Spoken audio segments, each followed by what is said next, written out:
Are D Burman साहब के body of work को जब आप देखते हैं और जो उन्होंने लेगेसी छोड़ी है उसको आप देखते हैं, तो उसको देखते हुए आप आर डी बर्मन साहब को कैसे परिभाषित करेंगे मुर्तजा जी?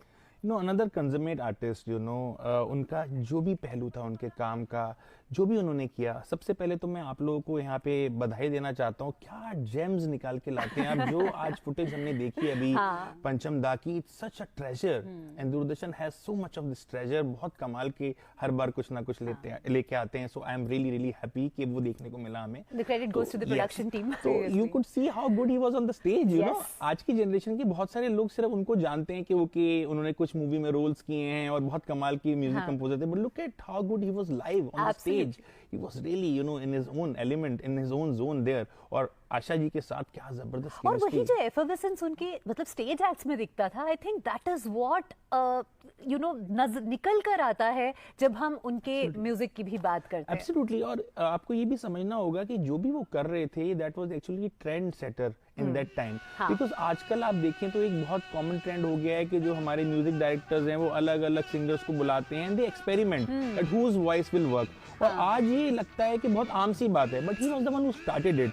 ही would always use these tidbits and he would always ask singers कि ओके आप आके गाइए, आप आके गाइए, and he would experiment. And that allowed him to, develop his music, to evolve as a music director.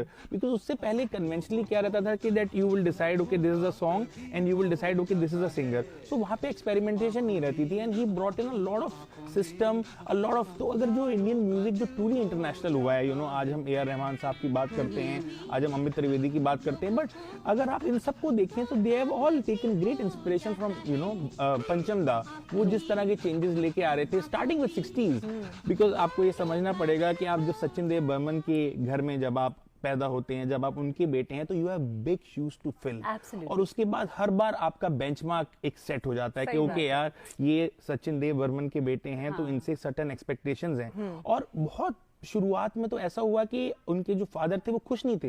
इस तरह का वो वेस्टर्न इन्फ्लुएंस, वेस्टर्न डांस से बहुत इन्फ्लुएंस था उनका म्यूजिक। जब वो म्यूजिक लेके आ रहे थे तो कई बार वो ही पसंद नहीं करते थे। एस डी बर्मन को कई बार लगता था कि मे बी ही तो, लेकिन मजरू सुल्तानपुरी और उस जमाने में महमूद साहब और ऐसे बहुत सारे लोगों ने उनका टैलेंट देखा और छोटे नवाब में उनको ब्रेक दिया। फिर बाद में जाके उनकी दोस्ती एक नए आयाम पे पहुंची और उन्होंने भूत बंगला में एक स्पेशल अपीयरेंस भी दी। और उनकी पहली हिट थी तीसरी मंजिल, जो हम इस शो में ले चुके हैं पहले। बहुत ही कमाल की फिल्म है, Shammi Kapoor starrer.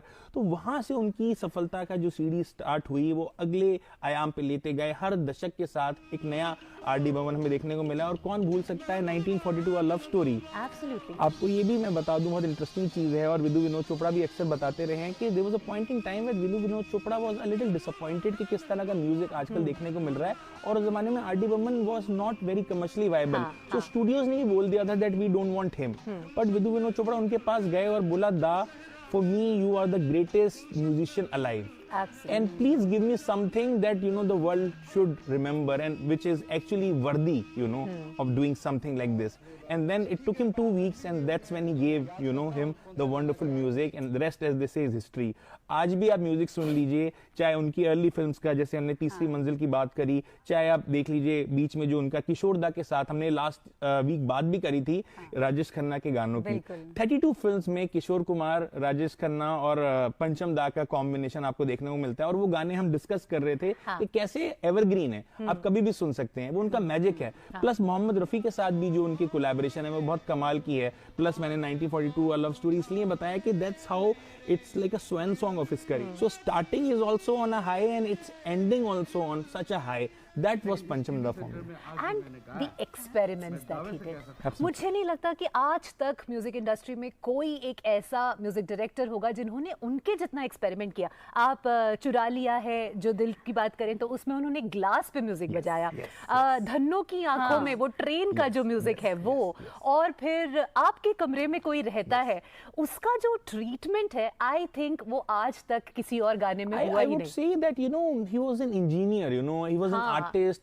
So when science meets art, I think कहीं ना कहीं वो चीज थी, क्योंकि आप एक्सपेरिमेंट्स करके ही किसी भी चीज को होन करते हैं। आप ग्रेटेस्ट इन्वेंशंस देख लीजिए, ग्रेटेस्ट साइंटिफिक डिस्कवरीज देख लीजिए, कहीं ना कहीं वो एक्सपेरिमेंटल और साइंटिफिक टेम्परामेंट चाहिए होता है। तो उन्होंने म्यूजिक को साइंस की तरह ट्रीट किया और उस तरह से वो एक्सपेरिमेंट्स करते रहे, नई नई चीजों को एक्सप्लोर करते थे, नए नए सिंगर्स के साथ एक्सपेरिमेंट्स करते थे। तो I think he was very open minded and I think people around him were also very open minded. I think that allowed, क्योंकि आपको समझना होगा किसी म्यूजिक डायरेक्टर के पास जब आप जाते हैं और बोलते हैं कि okay I want this kind of song किसी डायरेक्टर को, and when that person is R D. Burman and that person wants to experiment, so you are taking a huge risk. But I think people around him, और उन्होंने भी I think उसमें एक role play किया होगा, confidence दिया होगा उस जमाने के डायरेक्टर्स को that yes I am capable of delivering something magical. जैसे विधु विनोद चोपड़ा ने कहा कि दादा मुझे कुछ ऐसा मैजिकल दीजिए कि याद रखें लोग। एंड यू नो ये हर डिकेड में उन्होंने दिखाया है, you know,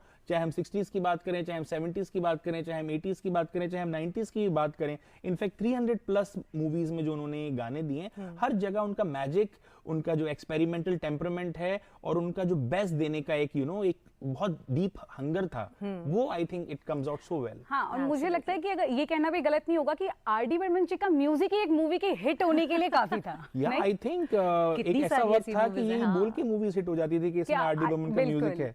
and I think it's unprecedented. आज भी जो म्यूजिक डायरेक्टर्स हैं, जो बेस्ट म्यूजिक डायरेक्टर्स हमारी इंडस्ट्री में काम कर रहे हैं, कहीं ना कहीं वो पंचम दास से इंस्पिरेशन लेते रहते हैं, और जितना वो फास्ट थे गाने कंपोज करने में, कई बार तो लॉन्ग ड्राइव्स में ही गाने कंपोज कर लेते थे, स्टीयरिंग को तबला बना देते थे। And he was very innovative, he was very creative and extremely talented right from a very young age.